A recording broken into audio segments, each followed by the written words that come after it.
बाबा, ओ बाबा, बाल और दाढ़ी बढ़ाने से अगर आपकी गलतियों पर पर्दा पड़ जाता और आप एक सुपरस्टार की तरह देश में छा जाते, तब तो देश के प्रधानमंत्री के रूप में लोग केजीएफ फिल्म के सुपरस्टार यश को ही प्रधानमंत्री देखना चाहते।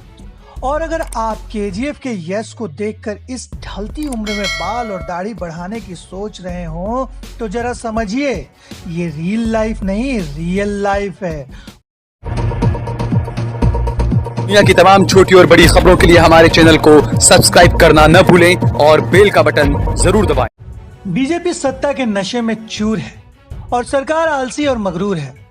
शायद इन्हीं सब खामियों की वजह से इतनी बड़ी महामारी से निपटने के लिए ना तो कोई योजना बनाई गई और ना ही कोई सफल प्रयास ही किया गया। बाबा, ओ बाबा, बाल और दाढ़ी बढ़ाने से अगर आपकी गलतियों पर पर्दा पड़ जाता और आप एक सुपरस्टार की तरह देश में छा जाते, तब तो देश के प्रधानमंत्री के रूप में लोग केजीएफ फिल्म के सुपरस्टार यश को ही प्रधानमंत्री देखना चाहते। और अगर आप केजीएफ के यश को देखकर इस ढलती उम्र में बाल और दाढ़ी बढ़ाने की सोच रहे हो, तो जरा समझिए, ये रियल लाइफ नहीं, रियल लाइफ है। और आप फिल्मी नहीं बल्कि देश के सचमुच के प्रधानमंत्री हैं।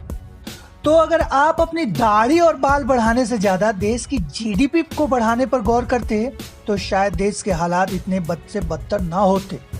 खैर, जोक्स अपार्ट, ये भी तो नहीं कह सकते, क्योंकि इस बियर्ड लुक में देश के साथ जोक तो आप यूं ही कर रहे हैं। तो आपके साथ थोड़ा हम भी हंसी ठिठोली कर लें, तो इसमें गलत क्या है भाई। जब कोरोना की पहली लहर ने भारत में दस्तक दी, तो आपने ताली से लेकर थाली और देश की जीडीपी से लेकर लोगों की माली हालत तक पिटवा दी। कितने बर्बाद, कितने बेरोजगार हो गए, इस बात का अंदाजा इस बात से भी लगाया जा सकता है कि देश के रिटेल किंग कहे जाने वाले किशोर बियानी, जो फ्यूचर ग्रुप के मालिक हैं, उनका भी दिवाला निकल गया। आलम यह है कि उन्हें अपनी कंपनी का मालिकाना हक बेचकर अपने ऊपर चढ़े कर्जे से उबरने की नौबत आन पड़ी है। इस बात पर चर्चा करने की जरूरत नहीं है कि उस कंपनी को मुकेश अंबानी की कंपनी ही खरीद रही है, जिसका नाम है रिलायंस रिटेल, जो डील लगभग 24,000 करोड़ रुपए में हो रही है। न जाने रिलायंस के मुकेश अंबानी के पास वो कौन सा जादुई चिराग है, जिसका जिन इस पेंडेमिक के दौरान भी उनकी संपत्ति को दिन दोगुना रात चौगुना बढ़ा रहा है। सुना है अब तो एशिया के दूसरे सबसे अमीर मोदी जी के सबसे प्रियजनों में से एक अदानी जी भी बन गए हैं।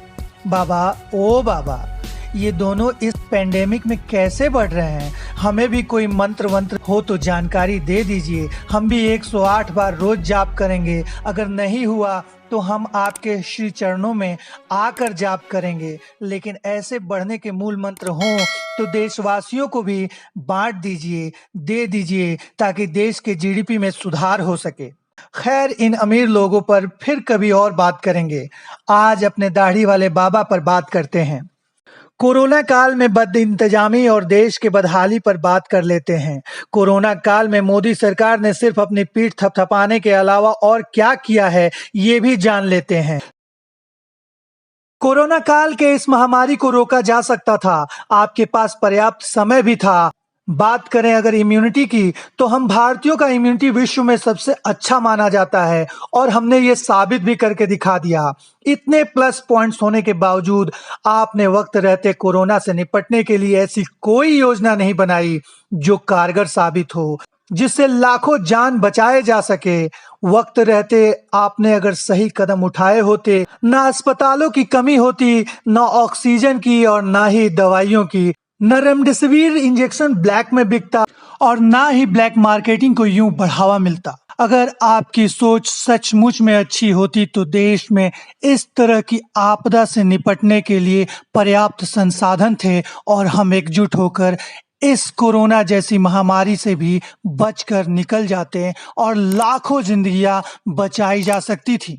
लेकिन अफसोस, आपने ऐसा कुछ नहीं किया सिवाय अपनी और अपनी पार्टी के पीठ थपथपाने की बजाय।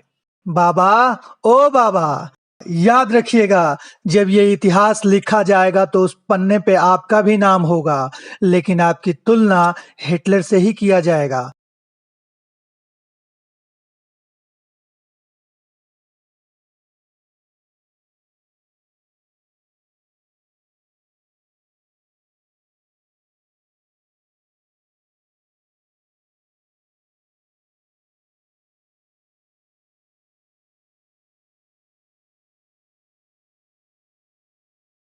आप देख रहे हैं देश लाइव, देश की आवाज।